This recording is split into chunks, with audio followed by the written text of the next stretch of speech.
Oui, merci. Bonjour à tous. Donc, on a eu un lien qui a été fait de fait par une question. Donc, notre première table ronde, c'est comment dépasser la vision de l'eau comme ressource qui a été présentée par la première intervention. Je vais être assez rapide sur l'introduction. On a vu là dans la deuxième intervention que la réglementation française, elle a évolué dans le temps. On a quand même un principe d'unicité de l'eau qui reste très, très prégnant à travers le grand cycle, et une approche qui reste quand même assez centrée sur les usages de cette ressource et leur impact, et comment utiliser cette eau pour la préserver avec cette notion de partage. Pour autant, cette eau, elle traverse des milieux, elle participe à une multitude de représentations, d'usages, de cultures, de paysages. Et donc, du coup, en fait, comment cette multiplicité interroge cette notion d'unicité de l'eau. Donc, c'est les questions qu'on va peut-être poser lors de cette table ronde. Elle interroge aussi, donc là, c'était le cas de la question, la notion de commun, de partage, d'appropriation. Et donc, il y a des nouvelles visions qui sont mises en œuvre, notamment au niveau juridique. Donc, c'est ce qui va être également posé. Et puis finalement, voilà, ces grandes notions d'eau multiples, comment après on se les réapproprie dans un contexte plus de gestion dans le petit cycle de l'eau et notamment autour de l'eau potable. Voilà un peu les trois entrées possibles sur cette table ronde.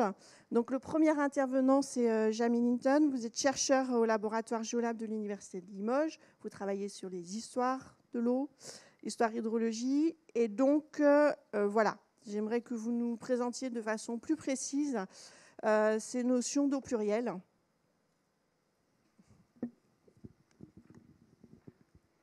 Merci Nadia et bonjour tout le monde. J'avais évoqué cette notion des eaux plurielles et peut-être aussi on va parler du concept de l'attention à l'eau. Mais ce sont des concepts qui ont pour ambition de penser différemment à l'eau, de donner la possibilité de penser différemment à l'eau. Les eaux plurielles, avant l'invention de l'eau singulier moderne au XVIIIe siècle, il y avait des eaux. Les gens parlaient des eaux en pluriel. Et en Europe, en France, un peu partout dans le monde occidental. Et c'était en reconnaissance des différentes qualités physiques et circonstances hydrologiques, si vous voulez, de l'eau, mais c'était surtout en fonction des différentes relations que les gens ont entretenues avec les différentes eaux. Il y a des vestiges de ces eaux alternatives, les eaux plurielles, aujourd'hui. On peut citer les eaux qu'on trouve dans les grottes à Lourdes, par exemple, qui sont entretenues, qui existent grâce à des relations et des pratiques religieuses. Et ils sont toujours présents grâce à la continuation de ces pratiques.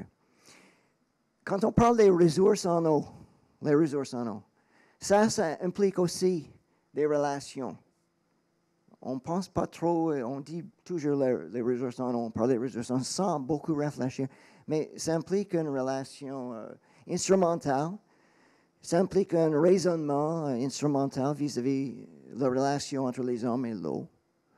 Ça implique une manière de regarder, d'apercevoir et de traiter, de gérer ce qu'on appelle les ressources en eau. On parle de résoudre les problèmes des ressources en eau.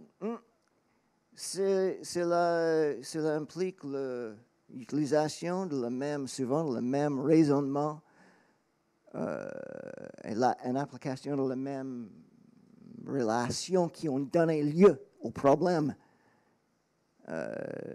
au début. Donc, les ressources en eau, c'est intéressant de réfléchir un peu au-delà de qu'est-ce que ça veut dire, qu'est-ce que ça implique.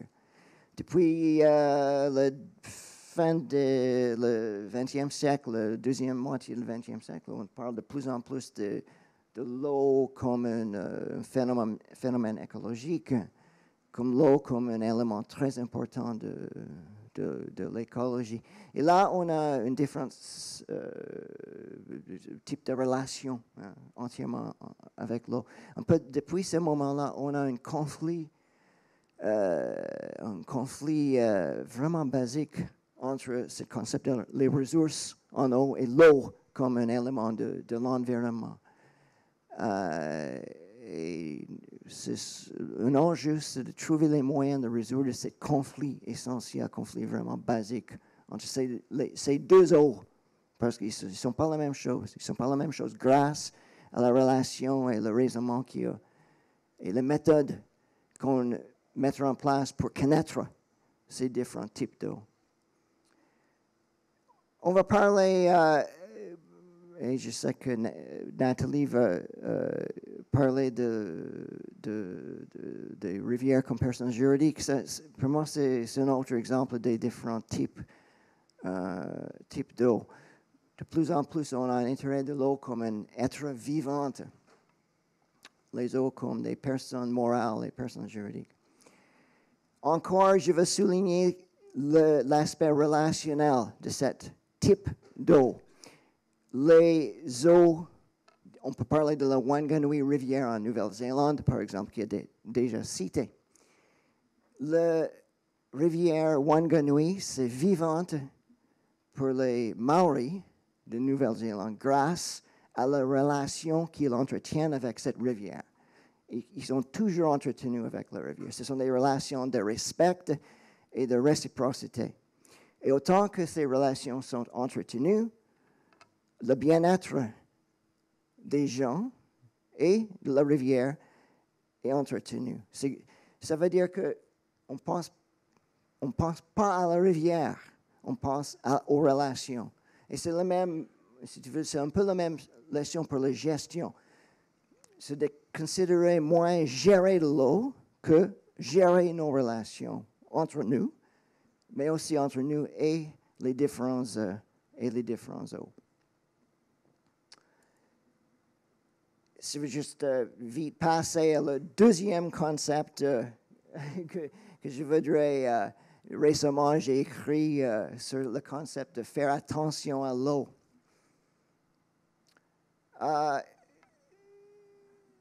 C'est une réponse à cette longue histoire occidentale, moderne, de considérer l'eau comme un objet séparé de nous, comme un objet uniforme, H2O, à laquelle on peut réduire tous les eaux du monde à cette composante chimique. Faire attention à l'eau, ça veut dire que l'eau se diffère différemment dans les différents contextes sociaux et géographiques. Ça commence avec le constat que si vous posez la question d'où vient l'eau de votre robinet, à la plupart de nos concitoyens, ils ne savent pas. Ils ne savent pas. Ça, c'est un constat assez grave.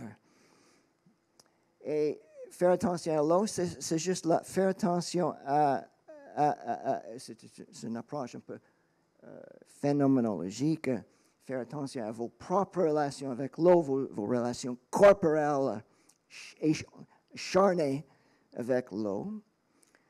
Ça prend inspiration de l'histoire et les traditions des relations d'eau que nous avons toujours entre nous dans nos régions. J'habite actuellement dans le Limousin. Il y a une longue histoire des relations très étroites entre les gens et l'eau dans le Limousin, qui a toujours les vestiges des petites hydrauliques partout dans la campagne, dans le paysage, ça existe toujours, qui témoigne d'une relation vraiment directe, profonde et un savoir répandu pour beaucoup de monde. Aujourd'hui, avec l'eau moderne, nous avons cédé nos savoirs, nous avons cédé notre responsabilité aux experts, aux ingénieurs, aux fonctionnaires.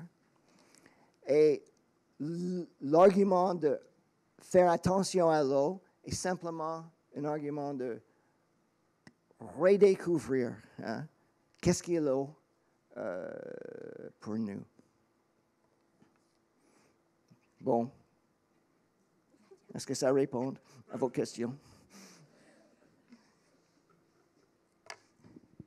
Ça élargit le débat et je pense que ça va solliciter des questionnements. Avant de passer aux questions, du coup, on va approcher plus la partie juridique qui a déjà été un petit peu entrevue à la fin de l'autre conférence.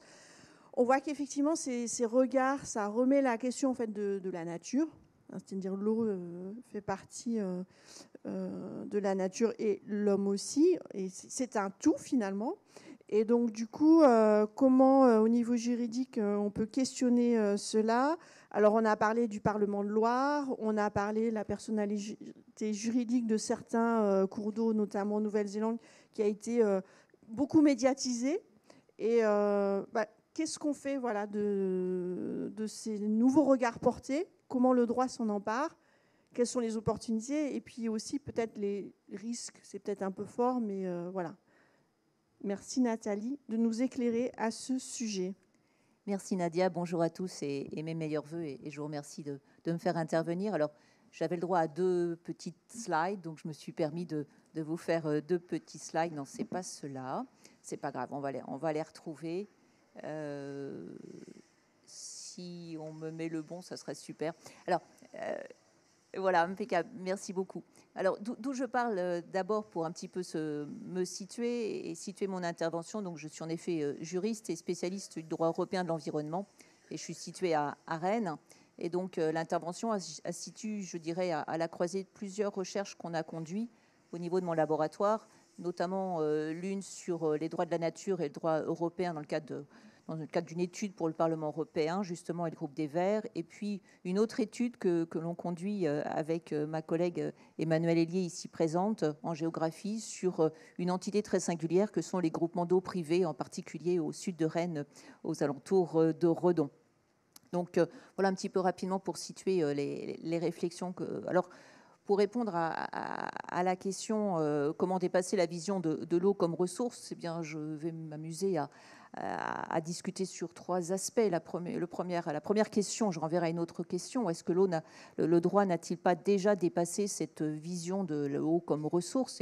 Et justement, pour pouvoir répondre à cette première réaction, il suffit de voir qu'est-ce qu'on a déjà dans notre droit, que ce soit au niveau de la charte européenne de l'eau qui avait été mise en place et adoptée par le Conseil de l'Europe en 1968, où on a déjà une approche patrimoniale de l'eau au-delà de cette question de la ressource, et puis d'autres illustrations pour montrer également dans le cadre que ce soit de la loi française ou que ce soit de la directive 4 sur l'eau, on voit d'emblée que cette question de la ressource va être appréhendée au-delà d'une simple exploitation d'une ressource naturelle, mais va être qualifiée de patrimoine. Donc on a une approche patrimoniale qui est affichée, mais également une approche entre guillemets marchande, même singulière, puisqu'on parle de biens marchands dans la directive 4 sur l'eau. On retrouverait ces expressions également ailleurs pour bien montrer que l'eau, c'est aussi susceptible de faire de transactions économiques malgré ses singularités.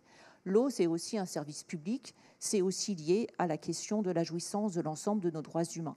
Donc on a déjà une pluralité de qualifications de ce qu'on appelle l'eau, et au-delà de la question de l'eau comme ressource, puisque l'eau, c'est aussi des milieux, c'est aussi des habitats, c'est aussi des besoins. Il suffit de voir de nouveau ce qui est indiqué dans la directive 4 sur l'eau. Son premier objectif, c'est de répondre aux besoins des écosystèmes qui en dépendent. Donc on est bien d'emblée au-delà d'une approche qui serait purement extractiviste au sens de ressources naturelles. Donc ça serait ma première réaction par rapport à cette idée de comment dépasser la vision de l'eau comme ressource. En réalité, au-delà des mots, au-delà du droit dans les livres, comme on appelle cela, cette expression, on se rend compte qu'il y a un certain nombre de hiatus. Il suffit de voir, comme l'a expliqué tout à l'heure les 2 intervenants, les difficultés que l'on rencontre au niveau de l'état de notre milieu naturel, aquatique, au-delà de notre question de l'eau et de l'accès à l'eau et du partage de l'eau. Donc on peut se poser une deuxième question, mais qu'est-ce qui s'est passé au niveau de l'ensemble de notre réglementation qui, pourtant, semble particulièrement substantielle, importante, diversifiée, ne touche pas seulement la politique de l'eau, mais d'autres politiques. Et donc, pourquoi est-ce qu'on arrive à une telle situation qui amènerait justement à réfléchir différemment la question de l'eau en droit? Alors, les raisons sont multiples pour expliquer pour les uns un échec de la politique de l'eau, pour les autres une insuffisante cohérence des politiques publiques. Donc il y a différentes raisons qui sont invoquées et deux éléments peut-être pour nous donner des explications. Est-ce en raison d'un problème tout bête de mise en œuvre du droit et de la législation? Est-ce que c'est cela? Est-ce que c'est à travers le contentieux qu'on essaye de découvrir où sont les problématiques en termes de mise en œuvre? Et là, on ne peut que saluer le rôle des associations environnementales qui font office quelque part de gardiens de l'eau et des milieux naturels pour pouvoir mettre en évidence ces difficultés de mise en œuvre. Mais ce n'est pas là-dessus que je veux insister sur les problématiques de mise en œuvre et de gouvernance de l'eau, mais plutôt sur une problématique, sur une autre raison qui peut expliquer les difficultés que rencontre le droit en la matière, tout simplement sur la conception du droit. Comment on conçoit le droit? Et c'est là que l'on voit actuellement, depuis quelques années, toute une réflexion, une effervescence forte dans la littérature juridique, dans la doctrine, pas seulement, mais surtout dans la doctrine, sur comment est-ce qu'on ne peut pas imaginer une autre façon de concevoir nos politiques de l'eau, une autre façon de promouvoir des visions différentes de l'eau. Et c'est dans ce cadre-là que Adélie et moi, on souhaitait justement discuter de ces deux types d'approches qui sont actuellement en pleine discussion, en pleine effervescence dans la doctrine et également petit à petit sur le terrain. Alors, sur la conception de l'eau et comment le droit porte les visions de l'eau, eh bien, en d'autres termes, il doit porter des visions de l'eau qui sont aussi représentatives des valeurs de la société, telles qu'elles sont portées. Et on voit bien qu'on va avoir des tensions particulièrement fortes entre une vision de l'eau qui voit la ressource comme une ressource que l'on doit exploiter, que l'on doit donc, entre guillemets, éventuellement mettre sur le marché, et donc qu'on doit aussi s'approprier. Donc, ça renvoie à nos catégories juridiques de propriété, de souveraineté, puisqu'on sait qu'on a quand même une grande partie de nos bassins qui sont transfrontaliers et qui sont partagés, donc il y a des enjeux de souveraineté fortes. Et au-delà de la question de la propriété, de la souveraineté, c'est bien évidemment la question du marché et des tensions entre la privatisation de l'eau, l'accaparement de la ressource de l'eau à des fins privées et le rôle de la gestion publique. Donc on a déjà, lorsqu'on pense d'un point de vue juridique, comment on voit l'eau, eh bien, on a cette tension qui existe avec nos propres catégories juridiques. Ça, c'est un premier élément de réflexion. Ce qui fait que les deux principales approches qui sont proposées pour essayer de, non pas de lutter, mais en tout cas pour contrer ou minorer l'importance des enjeux de propriété, d'accaparement et de privatisation de la ressource, eh bien, il y a deux courants qui sont intéressants à discuter, surtout que ce ne sont pas, j'insiste là-dessus, ce n'est pas une panacée non plus. Donc ça impose une discussion purement démocratique sur ces deux voies. Alors les deux voies, elles ont été évoquées tout à l'heure par les intervenants et également par mon interlocuteur ici présent tout de suite. C'est la question, est-ce qu'il faut renforcer cette approche patrimoniale de la ressource en eau et des milieux naturels en matière d'eau? Donc c'est comment renforcer cette approche patrimoniale, ou autre voie qui est également proposée, qui est déjà consacrée dans un certain nombre de systèmes juridiques, ne faut-il pas reconnaître à nos entités aquatiques, à certaines entités aquatiques, une personnalité juridique et des droits qui leur seraient dédiés? Donc deux voies complètement différentes. Alors, Nadia, tu peux juste changer ?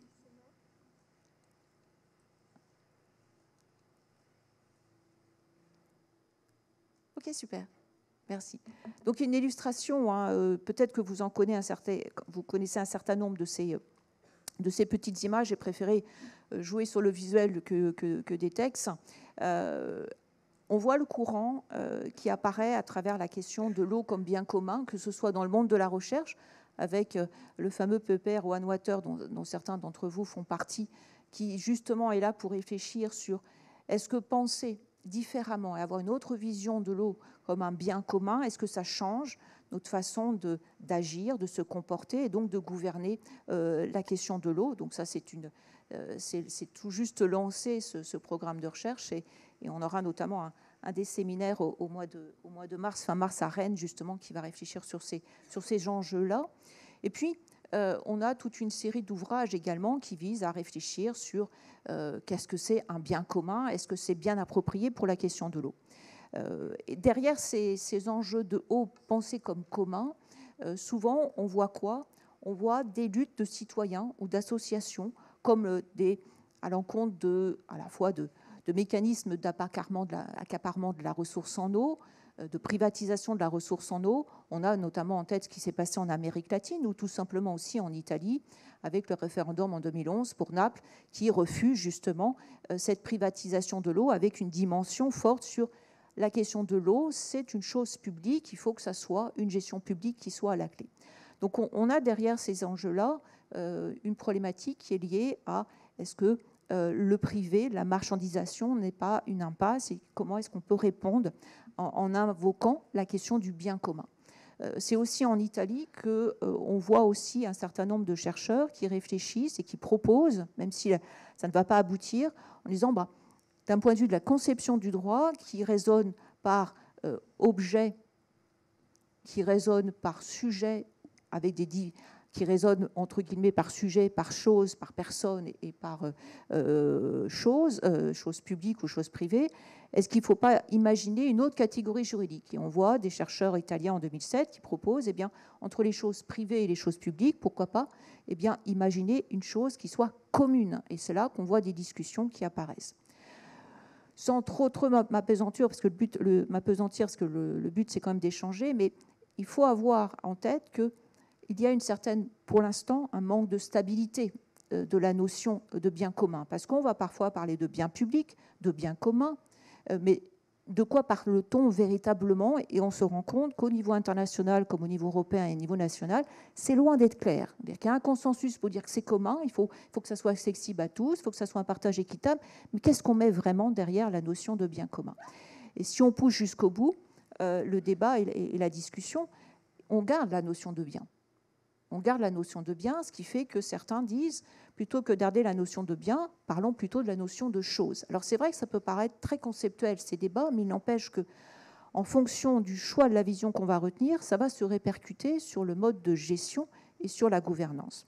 Donc ça, c'est une première remarque sur cette approche par commun naturel. Il y a aussi cette autre discussion où on a des collègues, mais pour l'instant, ce n'est pas encore traduit, on est vraiment dans de la théorisation.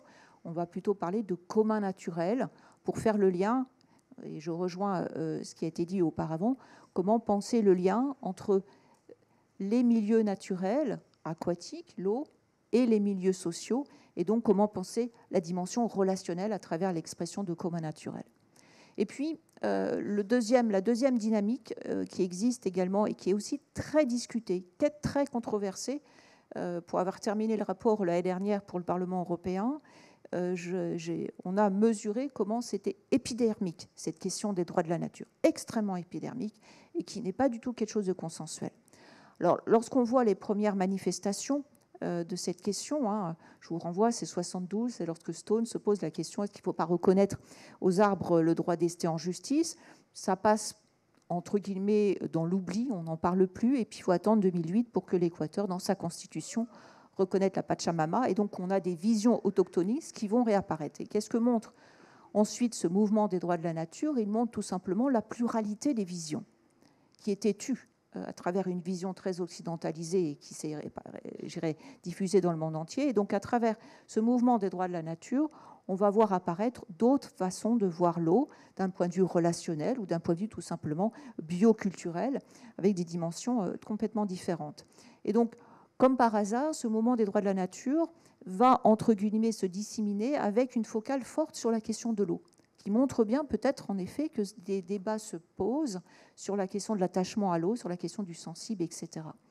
Alors, ça apparaît, ça a été cité, que ce soit, on pourrait citer aussi en Colombie avec le fleuve Latrato, que ce soit également au Brésil, que ce soit bien évidemment en Inde, à travers de la jurisprudence, à travers la loi de Wanganui en Nouvelle-Zélande ou à travers des constitutions. C'est arrivé aussi en Europe, ça a été cité avec la lagune Mar Nord. Ce qui est intéressant avec la lagune Mar Nord, c'est qu'on est quand même dans un système juridique européen qui n'est pas du tout dans cette logique autochtoniste et où on voit des citoyens des associations de riverains de la lagune qui n'en peuvent plus de tant d'années de non-respect de la réglementation et d'incohérence des politiques publiques, qui se mobilisent avec une pétition, une initiative législative populaire qui débouche sur une loi et qui en effet va reconnaître la personnalité juridique pour la lagune, Mar Menor, et lui reconnaître un certain nombre de droits. Donc on voit ce mouvement qui se dessine, qui est en train d'être discuté également au niveau européen. Et on a cité le Parlement de Loire, mais on pourrait citer aussi la Durance, la Garonne, le Rhône, le Tête, le fleuve Corse également. Et qu'est-ce qui s'exprime à travers ces mobilisations citoyennes? Parce que c'est ça qui est aussi important. On parle de démocratie, on va parler de gouvernance. Derrière, c'est quand même des citoyens qui expriment des inquiétudes et qui demandent de penser différemment la gestion de l'eau et la gouvernance de l'eau. Alors, les grands débats qui sont, et je pense qu'il doit me rester 1 minute, Nadir, hein, les grands débats qui se posent, c'est en effet qui va représenter ces écosystèmes. Ça, c'est une première chose. Et on a différentes modalités de représentation qui s'expriment. Et puis aussi, qu'est-ce que ça va vraiment changer? Parce que là, c'est le gros débat qui est posé, de changer la summa-division entre les choses et les personnes, et donc de passer du sujet de droit à l'objet de droit. Est-ce que ça va vraiment changer les choses au niveau tout simplement de l'amélioration de la qualité de l'eau? Les retours d'expérience qu'il y a pour l'instant sont assez mitigés. Par contre, ce qui ressort principalement, c'est l'importance qui est exprimée à renforcer la démocratisation de la politique de l'eau et avoir une vision qui va au-delà d'une approche très marchande de l'eau. Donc ça, c'est vraiment les deux éléments qui ressortent des expériences pour l'assemblée des droits de la nature. Et le Parlement de Loire, comme on en parlait tout à l'heure, qu'est-ce qui s'exprime derrière? C'est surtout la nécessité de vivre en commun, le vivre ensemble, l'attachement bioculturel au milieu. Merci. Désolée, peut-être, Nadia, j'ai dépassé. Mais tu sais, quand tu me laisses le micro... Merci, mais le sujet est vaste et voilà. C'est bien de préciser les concepts qui avaient déjà été dits avant. On va du coup terminer par Kevin Caillot, donc sociologue à Bordeaux, et donc pour se replonger dans une approche plus, des filières beaucoup plus techniques finalement, parce que la ressource, on a vu au départ, c'est des usages. Et donc, comment ces différents concepts, on peut les rediscuter à travers plutôt le petit cycle de l'eau, donc des filières d'appropriation de l'eau pour l'eau potable, qui sont très techniques, normées, et finalement, où se jouent quand même aussi des représentations différentes, des visions des acteurs différentes de cette eau plurielle. Alors, 10 minutes, normalement. Donc, merci beaucoup pour tout d'abord l'invitation, les questions. Alors moi, finalement, j'ai l'impression que je ne vais pas tellement vous apprendre des choses nouvelles, puisque je vais finalement mettre en ordre et sous des termes éventuellement différents ce que tous les intervenants depuis le début de la matinée ont finalement évoqué.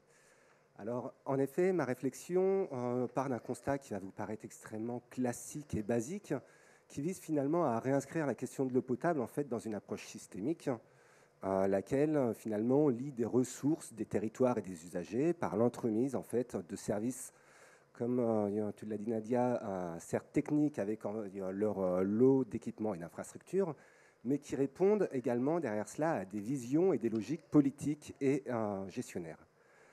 L'eau potable renvoie donc finalement à un système multi-acteurs, multidimensionnel et multisectoriel au sein duquel les différents éléments en fait sont en interaction. On n'a qu'à penser par exemple à la qualité des eaux brutes qui directement va venir conditionner le type de traitement nécessaire pour la potabiliser et par extension ce qui va se répercuter sur le coût et la qualité du service ainsi que derrière cela sur la satisfaction des usagers. De même, autre exemple, c'est que les volumes consommés directement par les usagers ont un impact direct sur les services en termes de recettes et d'équilibre budgétaire. Mais il y a également en termes de flux à gérer, qu'il s'agisse des pics de consommation qu'il va falloir effectivement garantir, ou encore absorber, ou encore des temps de latence finalement de l'eau dans les canalisations qu'il va falloir impérativement respecter pour des raisons sanitaires. Et en bout de chaîne, les consommations ont enfin un impact directement sur l'état quantitatif des ressources brutes, On n'a qu'à voir par exemple ce qui s'est passé ces 2 derniers étés avec des collectivités qui ont fait face à des pénuries d'eau potable à domicile, des ruptures directement d'alimentation en eau. Dernier exemple, c'est également les mesures de protection des ressources qui sont mises en place par les services vont pouvoir présenter éventuellement des coûts économiques et politiques plus ou moins importants à court terme, mais qui, derrière, vont pouvoir avoir de réels effets à long terme en termes de protection de la qualité de l'eau et ainsi avoir des répercussions finalement sur les procédés de traitement à mettre en œuvre et par extension donc avoir des effets sur les charges du service, le prix de l'eau potable distribuée et in fine le contentement des usagers. Donc, ce que je veux dire derrière ça, c'est que plus que de simples interactions, ce sont en réalité des relations d'interdépendance qui s'instaurent, c'est-à-dire des relations mutuelles entre éléments du système qui produisent des effets de réciprocité. Ainsi, le fait d'agir finalement sur un paramètre du système est susceptible d'entraîner des boucles de rétroaction sur tout ou partie de celui-ci. Ainsi, ces boucles de rétroaction en fait, induisent au cours du temps des séries d'adaptations, d'ajustements, de modulations, dans l'objectif de maintenir le système en état de fonctionner et qui, progressivement, en fait, conduisent à le reconfigurer. Et l'histoire de nos services d'eau potable en France, en fait, en fournit un bel exemple. En effet, tandis que le déploiement des services en France s'est fait au cours du XXe siècle à partir d'un programme centré sur l'équipement des territoires à l'échelle locale, dans le but d'assurer en fait une desserte universelle en eau potable à domicile à des fins d'hygiène et de salubrité, mais également de développement socio-économique, les années 80, elles, finalement, ont été marquées par une requalification des enjeux et ont engagé une reconfiguration du système. Précisément, au cours des années 80, en fait, on a pris conscience, ça peut nous paraître bête, mais on prend enfin conscience que la ressource est limitée et fragilisée finalement par une multiplication des usages qui va conduire les services publics à impérativement devoir se sécuriser. Cette sécurisation a ainsi donné lieu à un programme qui désormais repose sur un redéploiement des services à des échelles territoriales élargies, par le biais de regroupements intercommunaux, par le biais également d'interconnexions de réseaux afin justement d'accéder à des solutions de secours, mais aussi par une sanctuarisation des ressources autour de quelques ressources considérées comme étant de plus en plus stratégiques, mais également la sécurisation passe par la mise en place de politiques de gestion patrimoniale des infrastructures, ainsi que une nouveauté, entre guillemets, à partir des années 90-2000, c'est la mise en responsabilité des usagers afin d'essayer de rendre plus sobre leur consommation. C'est ce programme qui peut paraître tout à fait intéressant et positif, est en réalité finalement assez ambivalent, puisque certes, d'un côté, la rationalisation du système d'alimentation en eau potable permet aux services d'améliorer leur performance, d'accéder à des solutions de secours, etc. Mais derrière cela, ça les fragilise également à long terme, puisque ça tend à les enfermer finalement sur des schémas de fonctionnement de plus en plus étroits, qui reposent uniquement sur la mobilisation de quelques ressources stratégiques de plus en plus congrues, ainsi que ça les fait reposer sur des réseaux techniques de plus en plus vastes et par conséquent de plus en plus coûteux à entretenir, et qui également nécessite soit un maintien, voire une croissance en réalité des consommations, afin de les maintenir en état et aussi de les rentabiliser. Donc on voit bien, entre guillemets, un petit peu le serpent qui se mord la queue. De même, la responsabilisation des usagers, elle, finalement, ça conduit en réalité, derrière cela, à activer une figure à la fois de client-consommateur, qui va avoir de plus en plus d'exigences à l'endroit de son service public, en termes de qualité de services fournis, mais également de figure de citoyen, qui, lui, va potentiellement être beaucoup plus axé autour des enjeux de protection de l'environnement, protection écologique, services en gestion de biens communs, etc. Et derrière cela, en fait, ça conduit à exacerber finalement des tensions entre un souci, pour certains, d'individualisation du service, pour d'autres, au contraire, de collectivisation. Et ça soulève effectivement de nouvelles questions et de nouveaux enjeux autour du partage des coûts et de la solidarité, à la fois sociale à mettre en place, mais également territoriale. Pour comprendre donc la logique sociale et les jeux d'acteurs qui se nouent derrière ces relations d'interdépendance et qui viennent finalement à structurer ces processus de reconfiguration, il me semble personnellement intéressant justement d'observer la manière dont les différents acteurs finalement appréhendent tout ou partie du système d'eau potable et en construisent les enjeux en les replaçant finalement dans des chaînes relationnelles et de causalité. Et c'est cette idée justement de chaîne relationnelle et de causalité que j'ai formulée au travers du concept de registre d'interdépendance. Ainsi, il est possible de distinguer, vous le voyez finalement sur le petit schéma, il est possible de distinguer au moins 6 registres d'interdépendance que les acteurs vont pouvoir convoquer et articuler éventuellement différemment afin de porter des discours justement sur le fonctionnement du service, son ancrage dans des territoires, son rapport à des ressources, à des usagers, etc. Et ces discours, justement, derrière cela, vont venir un petit peu justifier leur positionnement et leurs actions. Donc le registre écologique, lui, porte sur la vision des relations entre nature et société, leur encastrement, et les moyens de réguler ces interactions. Le registre technique, lui, pour sa part, convoque la question de la médiation des dispositifs techniques directement dans la gestion des services, des ressources et des consommations. Et il interroge plus spécifiquement, finalement, le rôle des équipements et des infrastructures au sein du système d'eau potable. Le registre politique, lui, va déplacer les questions autour, finalement, de l'instauration d'un ordre public de l'eau, censé, derrière cela, servir l'intérêt général dans le cadre de projets de territoire. Et ça s'illustre plus particulièrement, notamment dans le cadre en fait, de l'élaboration et la mise en œuvre de politiques territoriales de gestion de l'eau potable qui peuvent, comme vous le savez, peuvent amener un certain nombre de débats. Les registres gestionnaires et marchands, eux, déplacent finalement la question autour de la relation triangulaire entre autorités organisatrices, opérateurs de services et usagers. Et tandis que le registre gestionnaire, lui, s'attache spécifiquement à essayer de comprendre et construire la question de la performance des services, le registre marchand, lui, concerne davantage finalement la relation clientèle. Enfin, le registre social va renvoyer derrière cela à la manière finalement de concevoir les pratiques de consommation et leurs effets sur les services, les ressources et les territoires, à partir de considérations liées au mode de vie des individus et aux enjeux de cohésion sociale. Et ça se décline, entre autres, autour de débats relatifs à la responsabilité individuelle, à l'universalité ou l'individualisation des services et au partage des coûts. Pour conclure et plaider un petit peu pour ma cause, personnellement, je vois plusieurs intérêts en fait, à adopter ce genre d'approche en termes de registre d'interdépendance. Tout d'abord, ça permet effectivement de révéler la variété finalement derrière ça des enjeux que les acteurs peuvent percevoir et la diversité surtout des manières en fait, de les appréhender. Donc on se situe ici davantage à partir d'une lecture compréhensive et cognitive.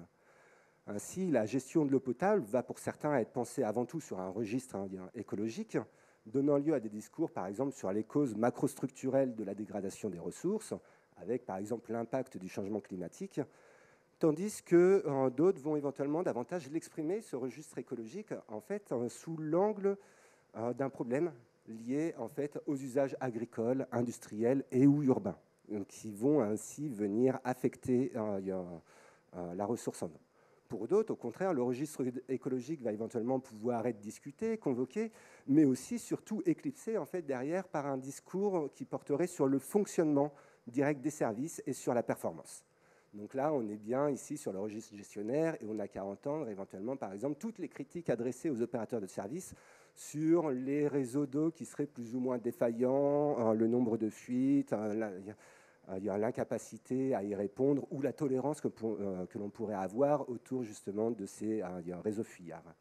Et des derniers pourront également davantage convoquer le registre politique afin d'évoquer l'action ou l'inaction des pouvoirs publics dans la régulation justement des usages et ou aussi investir le registre social afin de dénoncer ce qui serait une éventuelle irresponsabilité des consommateurs qui consommeraient, gaspilleraient, qui auraient des pratiques complètement inconséquentes. Donc, en montrant derrière cela, finalement, la complexité des enjeux de l'eau, la difficulté aussi d'en partager la vision, ainsi que montrer la dynamique de leur requalification au cours du temps. Cette approche, à mon sens, permet de sortir d'une vision positiviste de l'action publique, qui ferait la part belle, par exemple, à l'idée d'une planification stratégique, d'une anticipation maîtrisée des enjeux et du futur, pour au contraire rappeler, et c'est quelque chose qui vous apparaîtra sans doute tout bête, mais que l'action publique se construit aussi, et pour beaucoup finalement de manière initinérée, en fonction des jeux d'acteurs, en fonction des systèmes d'opportunités, également de contraintes qui se posent au système d'eau potable dans son ensemble. Et ce faisant, cette approche permet aussi, derrière cela, de révéler en fait l'ensemble des dilemmes qui se posent aux acteurs et à l'action publique et qui conduisent de fait à devoir faire des arbitrages et donc par conséquent aussi à prendre des décisions qui seront en partie insatisfaisantes et en partie discutables. En complément, ces visions et ces arbitrages, finalement, derrière cela, nous informent aussi sur les valeurs, certes économiques, mais également sociales et politiques que l'on donne à l'eau potable. Et par extension, ça nous informe sur les conceptions en fait, de l'économie morale que l'on souhaite voir être mise en place afin de gérer les systèmes d'eau. Autrement dit, c'est à qui et à quoi doit servir l'eau, et notamment l'eau potable. Quelles en sont les priorités? Comment la gestion de l'eau potable et des services publics doit-elle contribuer à faire société? À qui en revient finalement les responsabilités? Il y a la responsabilité des enjeux, mais également la responsabilité de l'action. Doit-on sanctionner les usages et les individus? Ou au contraire, imaginer de nouveaux dispositifs de péréquation? Essayer d'agir davantage sur les facteurs plus structurels, en fait, qui nous amènent aujourd'hui à nous confronter à des questions de pénurie, de dégradation de la ressource, il y a éventuellement de rupture d'alimentation en eau potable. Enfin, cette approche par les interdépendances et les registres présente aussi, à mon sens, derrière cela, d'éclairer finalement et de nous interroger sur le rapport à l'espace-temps des acteurs et à l'action. Autrement dit, ça nous amène en fait à sortir d'une lecture uniquement linéaire ou statique en fait des situations, de l'action, des enjeux de l'eau, pour au contraire essayer de comprendre différemment comment les différents registres, comment les différents acteurs, comment les différents éléments du système s'inscrivent aussi dans le temps et à quoi renvoie finalement leur logique d'action. Et ce que l'on peut voir, c'est que typiquement, la question de la consommation d'eau potable, finalement, nous inscrit dans un rapport de quotidienneté de nos pratiques afin de répondre en fait à un besoin immédiat. Le besoin de boire, le besoin de se doucher, il y a donc des besoins d'hygiène, de salubrité, etc. Les gestionnaires des réseaux, eux, au contraire, interviennent finalement davantage dans un rapport au temps présent, le fonctionnement journalier des réseaux, etc., mais également avec une ligne d'horizon à court ou moyen terme et qui renvoie entre autres à des questions de rentabilité, mais également à des questions de réponse en fait à un certain nombre d'objectifs politiques et de devoirs de redevabilité qu'on leur impose. Le registre écologique, lui, finalement, nous ramène davantage à nous projeter dans le long terme avec la question de l'environnement et de la capacité finalement à régénérer l'environnement, la ressource, qui de fait s'inscrit sur des temporalités beaucoup plus longues, quand enfin, pour ne prendre que la question aussi du registre politique et la place des autorités organisatrices, elle finalement se situe dans un entre-deux, avec notamment un agenda extrêmement fluctuant et répondant quant à lui également à un certain nombre de temporalités liées en fait aux différentes échéances politico-administratives qui vont venir bouleverser leur agenda, leur fonctionnement, leurs priorités, etc. Et quand on prend en considération finalement cette diversité des temps, ça nous permet un petit peu de nuancer toute lecture trop critique et aussi ainsi comme ça de prendre de comprendre autrement finalement la difficulté que ça va pouvoir faire peser en termes de coordination des actions, de satisfaction de l'ensemble des parties prenantes, mais aussi justement afin de comprendre autrement les boucles de rétroaction, c'est-à-dire les effets retour en fait d'un certain nombre de décisions finalement sur l'ensemble du système. Et pour conclure, donc plutôt qu'une vision systémique, ça nous inviterait plutôt à adopter une approche que l'on va pouvoir qualifier d'holistique, c'est-à-dire qui vise, au-delà du système, en fait, à comprendre finalement dans sa globalité comment cela fonctionne, quel est le sens des relations, quels sont les différents effets-retours, quels sont les mécanismes qui viennent structurer en fait cette question de l'eau potable. Merci. On peut les applaudir, les trois. L'exercice est difficile. On a décidé du coup, parce qu'en plus on a un peu pris sur le temps, de tout de suite donner la parole à la salle avant que vous ayez des échanges entre vous. Mais n'hésitez pas à noter quand même quelques questions aussi. Vous avez le droit aussi de questionner. Donc on va tout de suite donner la parole à la salle s'il y a des questions. Oui.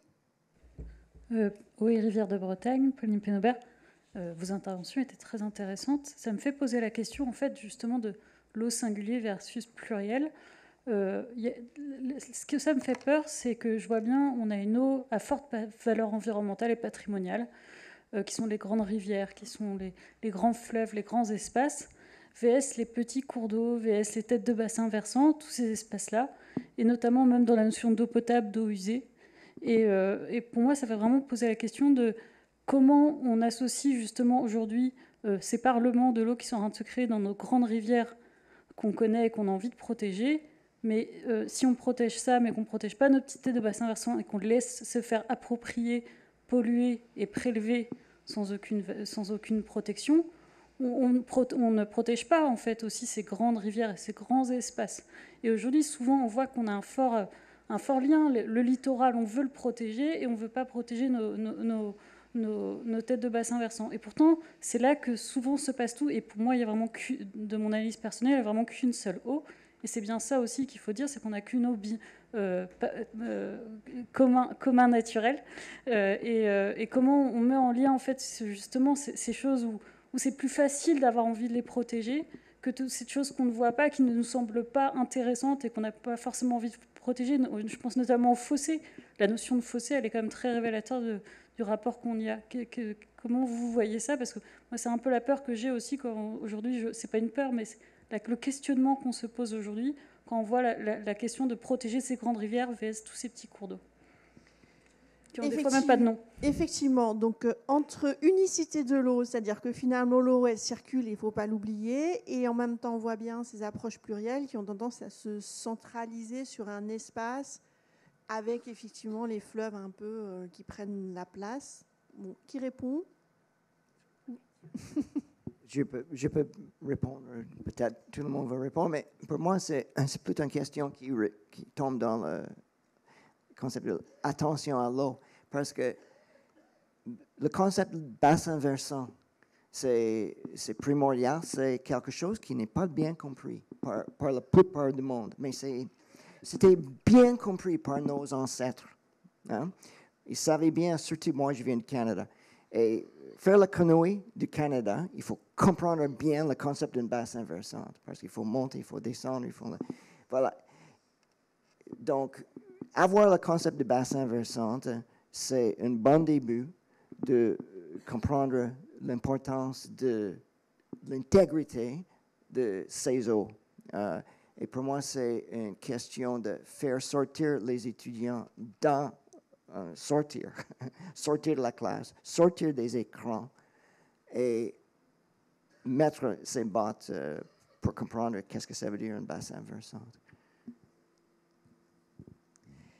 Oui, c'est un peu le grand débat, ou en tout cas une des controverses sur les droits de la nature, qui est de dire, au-delà de multiplier les écosystèmes qui bénéficieraient de leur personnalité juridique et des droits, au-delà des problèmes de conflit qui pourraient exister justement entre ces différentes entités naturelles, c'est de mettre une focale sur, en effet, des écosystèmes aquatiques qui seraient les plus représentatifs ou les plus exposés aussi, parce qu'il y a ça. Lorsqu'on regarde, alors si on prend les différents exemples que l'on peut citer, qui ont bénéficié de reconnaissance de droits de la nature et de la personnalité juridique ou de déclarations purement informelles, à chaque fois, c'est quand même des écosystèmes aquatiques qui ont été exposés à de grandes dégradations depuis de longues années et avec un échec des politiques qui ont été menées sur ces sites-là. Donc il y avait une urgence. Après, est-ce que ça va, entre guillemets, impacter ou considérer qu'on n'a pas à protéger les autres et couper une vision qui serait alors holistique, si ça va au-delà de l'écosystémique, ça, le risque, il est présent. C'est pour ça que le commun, dans ces cas-là, les promoteurs du commun ou des communs naturels vont vraiment approfondir, élargir la vision de l'unicité de l'eau, du continuum de l'eau, des interactions entre l'ensemble des différentes masses d'eau jusqu'à la mer. Et lorsqu'on regarde la DCE, on va quand même jusqu'au niveau côtier. Donc il y a ces interactions-là. C'est pour ça que je disais tout à l'heure, c'est pas la panacée. Les deux ne sont pas forcément la panacée. Et ça renvoie, lorsqu'on protège la biodiversité avec les réseaux Natura 2000, où on va protéger certains écosystèmes aquatiques qui sont représentatifs au niveau européen et quid des autres.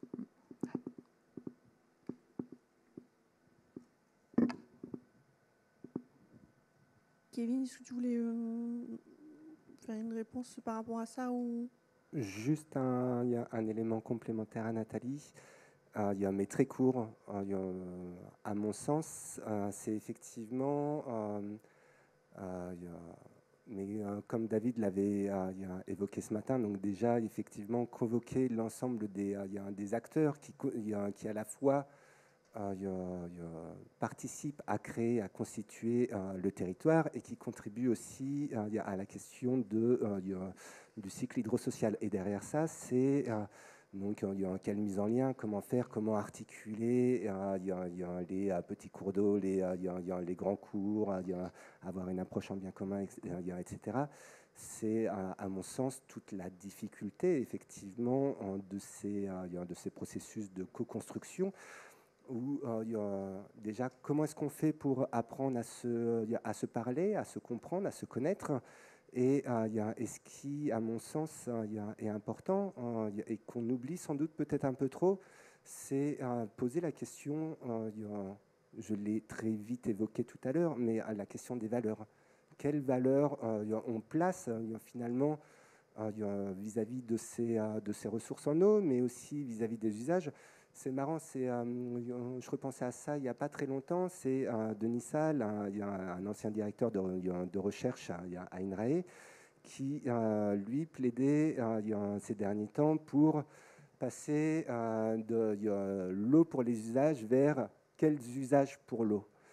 Mais donc, c'est, entre guillemets, inverser finalement le raisonnement. Et ce qui, derrière, implique, en effet, de poser la question des valeurs que l'on met en fait à nos usages. Est-ce que tous les usages, pour nous, aujourd'hui, comparés à 10, 20 ou 50 ans auparavant, ont tous la même importance d'un point de vue économique, monétaire, mais aussi d'un point de vue d'utilisation, d'un point de vue social, d'un point de vue en termes de représentation, de faire collectif, alimenter finalement les territoires. Comment est-ce qu'on redistribue finalement les priorités, les règles, l'importance? On parle aujourd'hui beaucoup de responsabiliser les usagers parce que leur consommation serait excessive, etc. Je veux bien, mais derrière cela, on laisse éventuellement faire des méga-bassines. On ne s'oppose pas ou on n'intervient pas plus sur l'agro-industrie, sur l'hyperdistribution, etc. Donc, je n'ai pas de réponse là-dedans. En tout cas, je n'irai pas, vous donner ma propre conception partisane, entre guillemets. Mais en tout cas, ça pose des questions de valeurs. Et à mon sens, ce sont ces valeurs notamment qu'il faut rediscuter. Autre question au fond, la main. Oui, alors je reviens un peu sur la question du droit dont on a parlé. Merci de vous présenter, s'il vous plaît. Pardon, excusez-moi, Nicole Matisse, Bretagne Vivante. Je reviens sur la question du droit. Vous nous avez bien dit dans une première partie qu'en fait, au niveau national ou européen, on a quand même déjà beaucoup d'outils, mais que ces outils sont inefficaces ou mal appliqués. Alors, vous avez proposé deux nouvelles approches, l'approche du bien commun ou l'approche du droit de la nature. Mais qu'est-ce qui pourra faire que ces deux approches-là seront plus efficaces que tout ce qu'on a jusqu'à maintenant? Et est-ce que finalement, pourquoi c'est inefficace? C'est une question, alors peut-être de manque de courage de l'État ou des pouvoirs de contrôle, de puissance des lobbies, etc., ou disons, des contraintes économiques.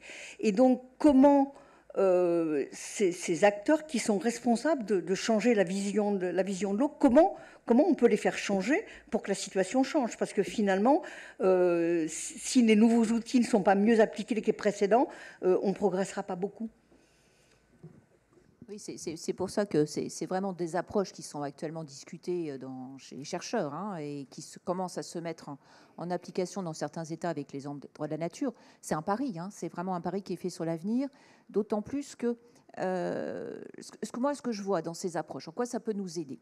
Parce qu'il y a des difficultés, je dirais, exogènes au droit, mais il y a aussi des difficultés au droit, la façon dont il s'est construit, la façon dont il a classifié les choses et les personnes, dont il a mis en évidence le rôle d'un certain nombre de droits humains et de libertés fondamentales. Donc il y a aussi ces choix qui s'expriment dans notre droit. Donc d'aller vers le commun ou de conjuguer ça avec les droits de la nature, si on ne remet pas en cause un certain nombre de catégories juridiques ou qu'on n'apporte pas plus de limitations, par exemple à la question de la propriété ou la question... Donc voilà, c'est-à-dire que quand on commence à toucher au système, il faut vraiment toucher au système. Ce n'est pas une petite modification qui va nécessairement déclencher la modification du système juridique. Par contre, ce qui est intéressant, ce qu'on peut voir, que ce soit dans les communs ou que ce soit dans la question de droit de la nature, c'est qu'ils nous invitent, ils portent en eux un certain nombre de façons de faire les choses. Comment on peut changer les choses. Par exemple, sur la question du fameux débat ou de la controverse entre privatisation versus gestion publique de l'eau. Donc, ça amène à s'interroger sur les choix que l'on va en faire d'un point de vue public ou d'un point de vue privé. Ça nous amène aussi, lorsqu'on parlait des bassines, où on peut parler d'autres problèmes, mais quand il va falloir hiérarchiser. Il y a nécessairement, et on voit bien que les conflits s'exacerbent de plus en plus. Comment on fait? Comment on fait pour hiérarchiser? Dans les textes existants, on a déjà un certain nombre de fils directeurs qui devraient nous permettre de hiérarchiser. C'est évident, lorsqu'on parle des besoins des écosystèmes aquatiques, qu'on traduit ça en France comme des biréservés, ça parle. Hein. Ça parle. Donc, on a une vision extrêmement technicienne dans ces cas-là. De parler de besoins, c'est autre chose. Alors, hiérarchiser, ça veut dire aussi rendre qu'est-ce qui est essentiel, qu'est-ce qui est fondamental. Alors, qu'est-ce qui nous aide en droit pour jouer sur ces fondamentalisations des intérêts? C'est les droits humains. Reconnaissance d'un droit à l'eau comme une condition extrêmement nécessaire à la jouissance de l'ensemble des droits humains et d'aller au-delà d'une approche individualiste des droits, voilà, ça c'est une autre exemple où on peut justement hiérarchiser. Dans la théorie des droits de la nature, ils portent en eux un des principes qui est utilisé notamment en Amérique latine, qu'on appelle le principe pro natura. C'est-à-dire qu'en d'autres termes, le doute va bénéficier à l'environnement. En droit, dans nos systèmes européens et français, on a un autre principe, qui est le principe de proportionnalité. Mais le principe de proportionnalité, il ne joue pas forcément en faveur de l'environnement. Donc, ça veut dire rentrer des théories, que ce soit le commun ou que ce soit le droit de la nature, il va falloir penser aux mécanismes concrets, que ce soit les principes qui vont nous aider, les droits humains, mais également tout simplement des mécanismes comme les évaluations des incidences environnementales. Alors, je ne sais pas si c'est une histoire de volonté politique ou pas, parce que des fois, la Bondo, c'est de volonté politique, parce que c'est l'ensemble. Quand on parle commun, c'est l'ensemble des... Il faut être d'accord, que ce soit les usagers, que ce soit les industries, il faut être d'accord. Alors, on a d'autres mécanismes qui se mettent aussi en place. David, tout à l'heure, a parlé de l'eau virtuelle et de l'empreinte eau. Typiquement, se met en place au niveau de la réglementation un certain nombre de législations. On va voir ce que ça va donner sur le devoir de vigilance des entreprises, sur leur responsabilité, au-delà d'une responsabilité qui serait purement, entre guillemets, greenwashing, avec des obligations de rendre compte. Donc, on ne peut penser ces nouvelles approches qu'avec des mécanismes qui vont concrétiser. Et de dire, est-ce que ça va changer les choses? Ce sont des paris sur l'avenir. Ce qui est évident, c'est que là, on est confronté à un certain nombre de difficultés et il faut trouver des astuces. Il faut trouver des façons de changer la vision des choses et donc de mettre plus en avant la problématique des valeurs sociales et environnementales. Il y avait pas mal d'autres questions, donc on va redonner la parole. Alors vous et après... Il y avait juste une façon de penser également la question de la ressource. Est-ce que vous pouvez vous présenter? Excusez-moi, oui.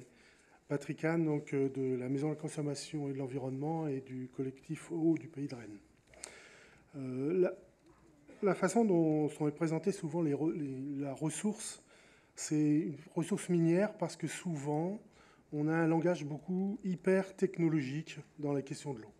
Et que ça a une influence forte, effectivement, sur la façon de concevoir la gestion de l'eau. Et donc, les grandes multinationales de l'eau, ils ont toujours travaillé là-dessus. Et je pense qu'au niveau international, on l'a vu, hein, quitte de temps en temps, quand ça ne marche plus dans un endroit ou qu'il n'y a plus assez d'argent pour assurer, on se barre et puis on laisse les gens. Ça arrive souvent en Afrique. Je crois que ça c'est un point important. Et c'est un discours important qui, dans le public, disent on va toujours y arriver, mais ça cache effectivement le fait que de toute façon on peut détruire la ressource, parce que de toute façon, avec la technologie, on arrivera toujours à avoir de l'eau. Hein, alors que l'eau pure, ça ne se boit pas, l'eau pure. Hein, il faut aussi une eau plus... Voilà. Et je crois que ça, c'est important. On voit aujourd'hui beaucoup de discours sur l'osmose inverse, sur la désalinisation, qui sont des solutions pour justement régler ce problème. Et justement, là, la question de la gestion publique est importante, parce qu'effectivement, la question des coûts pour la société de ces technologies est importante aussi. Et je pense que ça aussi, c'est un outil, effectivement, pour faire réfléchir les gens autour de quel avenir. Et puis, deuxièmement, quand même, on boit de l'eau, on s'en sert pour se laver, pour faire la cuisine, ou pour... voilà. Mais on a aussi d'autres besoins. Je pense la baignade l'été à Rennes, de plus en plus, il y a des blooms partout, donc on ne peut plus se baigner. C'est vraiment un point important, je pense, dans l'usage de l'eau des citoyens au jour le jour. Donc voilà, c'est peut-être cette approche sur la question de l'hyper-technologie qui peut, pour moi aussi, me pose question. Si vous aviez des...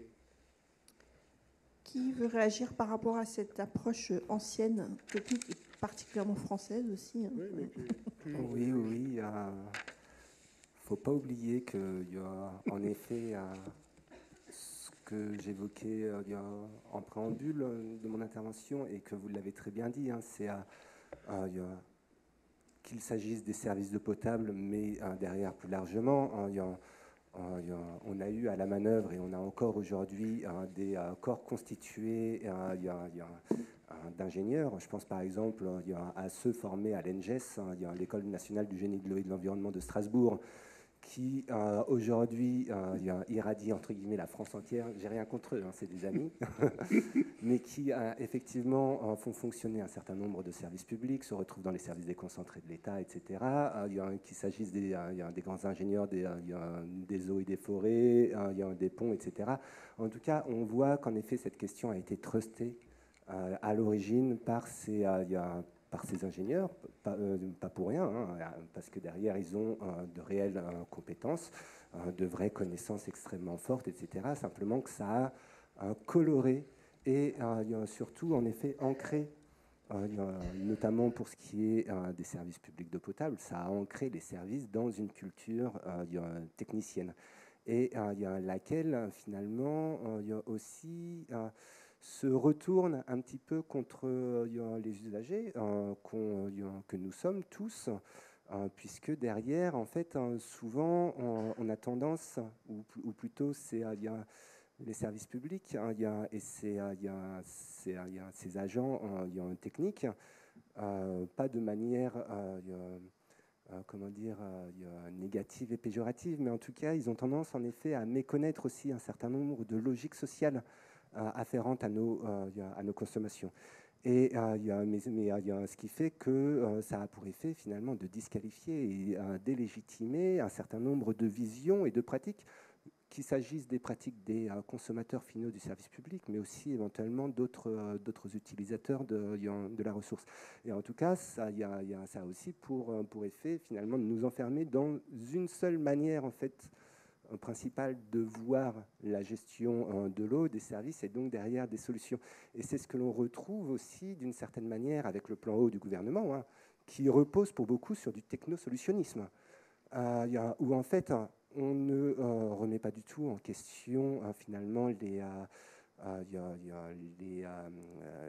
grandes structures, les grands facteurs structurels en fait qui nous conduisent un petit peu dans cette situation de très forte difficulté, pour euphémiser comme ça, et qui derrière nous disent la solution va passer justement par le reuse. D'ailleurs, on ne sait même pas encore exactement comment, puisqu'on nous dit qu'on va lever les freins réglementaires et juridiques, mais bon, la technologie va nous sauver. En fait, c'est toujours ces vieilles promesses que dénonçait notamment Jacques Ellul en son temps. Jacques Ellul, c'est l'un de ses, ou si ce n'est son premier ouvrage, c'est quand même 1956, donc ça date. Et depuis cette période, en fait, on nous alerte toujours sur le fait de ne pas tout mettre en fait dans ce panier technologique, de faire attention aussi à toujours le maîtriser, et derrière cela, de ne pas nous déresponsabiliser. Mais néanmoins, ce que l'on constate, c'est cette tendance forte, en effet, à croire que nous allons être sauvés grâce à la technologie et la modernité. Il nous reste que 10 minutes. Je crois qu'il y avait encore des questions. Oui, bonjour, Laurence Loyon, INRAE, je suis ingénieure de recherche et j'essaye de mettre en place un réseau pour l'appui aux politiques publiques. Et donc, toutes ces présentations m'ont posé plein de questions, je vais essayer d'en faire une seule. C'est qu'il y a eu plein de notions de développées par des géographes, par les juristes, par les sociologues et tout ça. Il y a eu la notion d'échelle, et moi j'aimerais savoir quel est pour vous le niveau d'échelle le plus approprié pour englober toutes ces notions et les refaire émerger pour l'État, puisqu'en fait, c'est quand même l'État qui est garant de ce qui est du droit environnemental, et c'est lui qu'on attaque en général. Parce que toutes ces notions, je ne pense pas qu'elles soient discutées au niveau des ministères, je pense que c'est des notions qui apparaissent. Et j'ai senti dernièrement qu'il y avait des prémices de volonté, de changement, d'approche dans l'élaboration des politiques publiques. Et j'aimerais savoir quelle est l'échelle pour synthétiser tout ce qui est dit là, et pour refaire remonter ça au niveau de l'État. Alors, qui prend la responsabilité de répondre de l'échelle l'échelle adéquate? Nathalie. Et après, on aura encore une question. Je dirais qu'il n'y a pas d'échelle adéquate. Elles sont toutes adéquates. Elles répondent tous à des enjeux.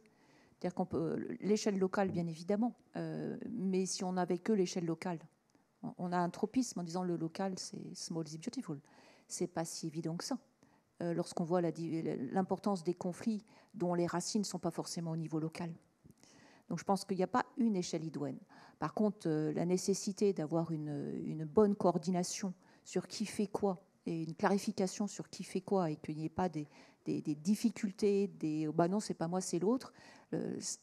Mais pour moi, il n'y a pas une échelle idoine, surtout sur la question de l'eau. Et sur les autres compartiments environnementaux, j'aurais exactement la même réponse. Heureusement qu'il y a le niveau européen, par exemple. Mais heureusement qu'il y a aussi l'échelle locale.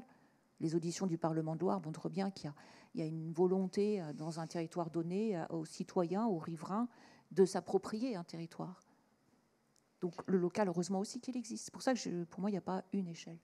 Mais du coup, j'entends bien, mais comment on fait pour que, en passant d'une échelle à l'autre, on ne perde pas? Parce que c'est un peu la difficulté, c'est qu'on voit que finalement, on a parlé de silos au niveau de l'eau, des sectoriels, mais on pourrait dire aussi, quelque part, que chaque échelle travaille un peu, chaque territoire travaille à son échelle et qu'on a du mal à ce que les choses traversent les échelles. C'est d'autant plus compliqué que lorsqu'on parle de la question de l'eau, bien évidemment, ça va au-delà de la question de la politique de l'eau. Et donc là, tu te retrouves de nouveau confronté, non pas à seulement des problèmes de coordination d'échelle, mais avec des disparités sur les différents types de compétences qui vont s'exercer. Il suffit de prendre la politique agricole commune et la politique de l'eau ou la politique de l'énergie.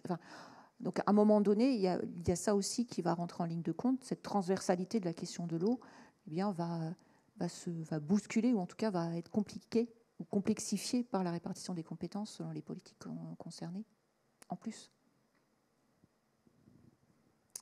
Ok, on a une autre question. Oui, Pascal Hervé, donc je suis vice-président à Rennes Métropole en charge de l'eau, de l'assainissement. la GEMAPI, de la biodiversité. Et je voulais juste dire une chose. En 2015, ici, dans cet hémicycle, on a pris la décision de la gestion publique de l'eau, l'harmonisation du prix de l'eau sur l'ensemble de notre territoire, de la tarification sociale. On est allé au-delà de notre périmètre, puisqu'on a créé la collectivité eau du bassin rennais, d'abord avec 56 communes, aujourd'hui on est 72 communes. On est vraiment dans une gestion volontaire publique, en fait, de notre ressource. On a aussi créé l'exploitant public, la SPL eau du bassin rennais. Et donc, on travaille à la fois sur la ressource et évidemment sur la distribution. On a aussi fait le choix dans cet hémicycle de s'orienter vers participer, en tous les cas avec d'autres communautés de communes, à la création de l'EPTB Haut-et-Vilaine, où on a transféré notre compétence GEMA, ce qui nous permet de travailler là aussi sur à la fois le grand cycle, petit cycle, et justement sur toute la problématique des têtes de bassin. Et on a contracté avec l'Agence de l'eau, évidemment, des contrats territoriaux qui s'engagent dans le respect du SDAGE, avec les objectifs du SDAGE, quoi, en fait. Et donc, voilà, moi je pense qu'il y a ce choix de gestion publique et d'intérêt public de l'eau est complètement central et essentiel. Et c'est vrai que ce soit un bien ou une chose, enfin l'eau c'est quand même, enfin c'est un élément dont on est dépositaire et dont on a une responsabilité première. On a par cette action-là aussi pris conscience de toutes les problématiques d'aménagement urbain. Et à travers ça, on a modifié au niveau de la métropole nos façons d'aménager. On a un guide pratique d'aménagement urbain, là justement, où on intègre toute la gestion du pluvial, l'intégration du pluvial, etc. etc. Enfin, je ne veux pas rentrer dans les détails, ce serait trop long. Ça veut dire qu'en fait, il y a une nécessité aussi de transversalité dans nos politiques pour améliorer en fait et protéger la ressource. Alors c'est vrai que tout ce qui a été dit ce matin est hyper intéressant et hyper aussi éclairant, et ça me faisait penser d'ailleurs qu'ils étaient avec de l'eau et de l'énergie en haut en train de nettoyer notre toit à ciel, qui j'espère va nous donner de la clarté pour les décisions qu'on a à prendre aujourd'hui, en tous les cas pour les débats. Et ce qui m'inquiète, en fait, c'est que je pense qu'effectivement, en Ille-et-Vilaine, on a un gros problème. Hein. On n'a que 3% de nos masses d'eau en bon état écologique, vous le savez tous, et que toute l'action qu'on a entamée et entreprise va vers l'amélioration de l'eau dans le milieu naturel. Mais ce qui m'inquiète, effectivement, moi, ce sont essentiellement les politiques, je dirais, et nationales et européennes, qui ne sont pas en concordance avec les visions et les actions qu'on a sur notre territoire, et je dirais les politiques mondiales, puisque la politique agricole commune est basée effectivement sur essentiellement une politique mondiale qui contraint les agriculteurs en général dans des systèmes de production et qui n'accompagne pas les agriculteurs dans des évolutions de leurs pratiques, parce que c'est bien ça le problème. Et je pense que le problème principal qu'on a sur notre territoire, c'est un problème de morphologie. On va travailler et on travaille et on met en œuvre l'amélioration de la morphologie sur nos territoires. Seulement, on a un problème qui est majeur, c'est la qualité de l'eau. C'est la pression pesticide que l'on a.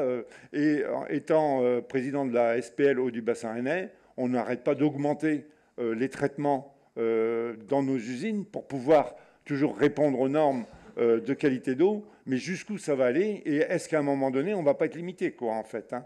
Et au drame de ne pas pouvoir fournir de l'eau potable à la population, mais aussi à un autre outil économique qui est l'outil agroalimentaire.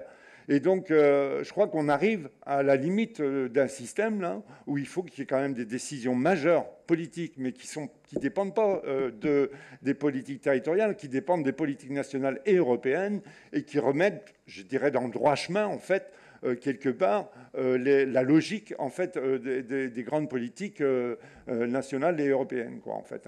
Et donc, moi, la question, c'est ça, en fait. C'est quels sont nos pouvoirs aujourd'hui pour appuyer sur ces enjeux-là au niveau de la politique agricole commune, pour vraiment, parce que moi j'incrimine pas les agriculteurs, hein, ils font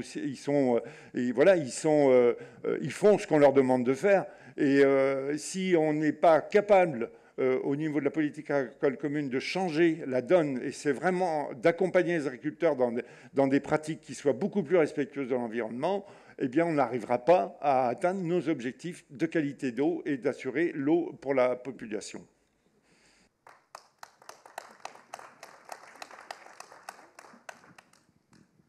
Ça repose la question de la limite du technique, c'est-à-dire qu'effectivement, le technique ne répond pas à tout. Hein. Quand il y a une dégradation de la qualité, on ne peut pas toujours... Ça repose aussi la question que l'eau, il y a les autres secteurs qui impactent beaucoup, ça parcourt des territoires, et la logique des différentes politiques. Ça, je crois que dès les autres conférences introductives, on en a parlé. Je ne sais pas si vous voulez... Non, pour rebondir sur la PAC, il suffit de prendre l'exemple qui s'est passé dans l'hémicycle. Alors, ce n'est pas dans cet hémicycle, mais c'est l'hémicycle du Parlement européen. Ce qui s'est passé à l'automne. Ce qui s'est passé dans l'enceinte de la Commission européenne.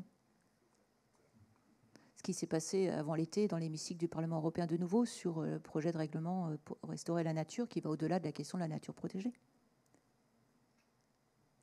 Donc, quand ça revient à la question des échelles, un territoire donné peut faire tout ce qu'il peut. Si à un moment donné, le gouvernail il est juste au niveau de l'Union européenne, au niveau de l'Organisation mondiale du commerce, c'est évident que...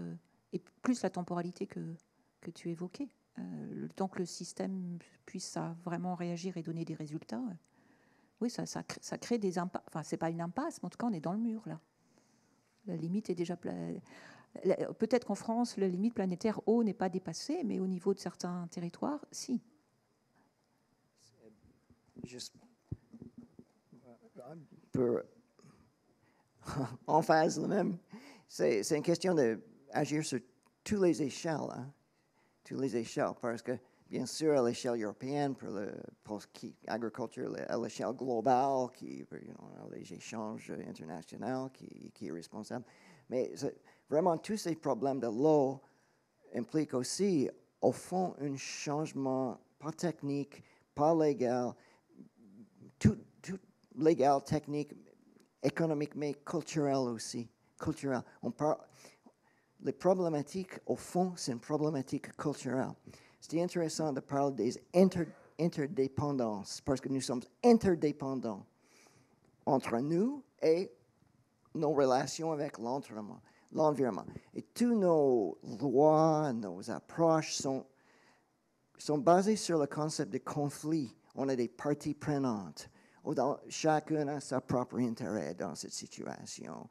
On a une loi, le DCE est fondée sur le concept philosophique d'un écart total entre l'homme et la nature. L'état de référence, c'est un état qui est présumé qu'il existe sans l'impact humain. Nous faisons partie d'une culture de conflit et de distinction catégorique entre les gens et la nature. Donc, tout ça, c'est en train de changer un peu. Quand on parle des rivières comme personne juridique, c'est en train de changer. Quand on parle de plein de choses qui ont été soulevées aujourd'hui, mais ça implique aussi un changement culturel au fond de tous ces autres besoins de la technique, la technologie, les lois et les réglementations. Et si je peux me permettre, effectivement, alors vous avez tout à fait posé une question qui, à mon sens, effectivement est primordiale. C'est quelle place et pouvoir donner aux régulateurs dans tout cela. Mais à nouveau, en fait, et puis comme Jamie vient de le redire, ça renvoie aussi finalement au-delà de la question de l'eau, c'est effectivement la vision du fonctionnement et de ce qui fait société. Et à mon sens, là en plus, et ce que Nathalie a rappelé avec les décisions du moins le non-vote du Parlement européen vis-à-vis de la sortie du glyphosate, derrière, en fait, ça ne fait que nous rappeler le fait qu'encore aujourd'hui, on n'a toujours pas réussi à sortir ou à re-questionner en fait, cette vision et ce paradigme productiviste. Il y a directement tracté par des enjeux de croissance, de toujours plus, etc. Comme également il y a ce non-sens, entre guillemets, où il y a cette question de développement durable. Comment peut-on toujours faire plus avec des ressources pourtant limitées ? Il y a la croissance verte. On crée comme ça plein de notions qu'on verse toujours pour servir en fait ce paradigme économique d'une croissance, d'une productivité, d'une performance, etc.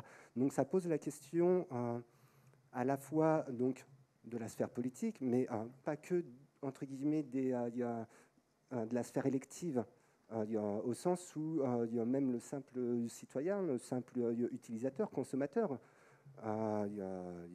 comment dire, va pouvoir avoir un rôle politique finalement en acceptant par son acte de consommation finalement de faire le jeu du marché ou au contraire se retourner vers ce qui pourrait lui apparaître comme étant des alternatives intéressantes pour X et autres raisons. Et derrière cela, donc, c'est aussi, au-delà de ce paradigme économique, productiviste, etc., se poser la question également de nos doctrines d'action publique.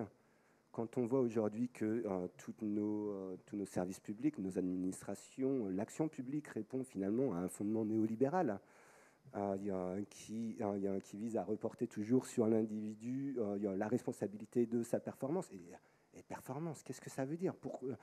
Donc, on voit bien qu'en effet, on est malheureusement aujourd'hui enfermé dans un fonctionnement qui, je pense, ne nous permet pas finalement à la fois de comprendre quels sont véritablement les enjeux et encore moins en fait les leviers pour se sortir du marasme dans lequel on sait nous-mêmes, et pas depuis aujourd'hui ou hier, mais finalement comment c'est durant plus d'un siècle et demi, on a créé cette situation problématique. Il faut qu'on arrête. Je voulais juste dire un tout petit mot. C'était en 2007. On avait fait un colloque qui était sur les approches volontaires et le droit de l'environnement. Et on avait présenté l'initiative de Rennes Métropole, ça coule de source. C'était une initiative volontaire. Qu'est-ce qu'elle est devenue, cette initiative volontaire? Elle a petit à petit rentré dans le droit contraignant. Donc ça montre bien aussi que le rôle des territoires, bien évidemment j'ai en tête Terre de Source, qui joue à la frontière ou qui joue aux tensions entre les incohérences de certaines branches du droit. Voilà, on est dans des zones grises. Mais je pense que c'est important qu'il y ait des projets comme ça expérimentaux qui forcent, qui vont dans les zones grises, proches de l'illégalité ou de la non-conformité avec le droit de la concurrence ou le droit des marchés publics. Mais il faut ça. Au même titre qu'il faut des auditions Parlement Loire, il faut des initiatives Rivière Sauvage, parce que ça interroge au local. Et ça, c'est important, parce qu'on a quand même ce qu'on appelle un droit à l'information, à la participation, à l'accès à la justice. Donc ça, il faut qu'on en saisisse. Et les territoires, c'est important qu'ils jouent ce rôle-là. Voilà, c'était juste ce que je voulais dire. C'est très bien, surtout qu'en plus, on va pouvoir le goûter, Terre de Source. Donc ça fait une liaison. Je vous remercie vraiment, tous les trois. L'exercice était difficile.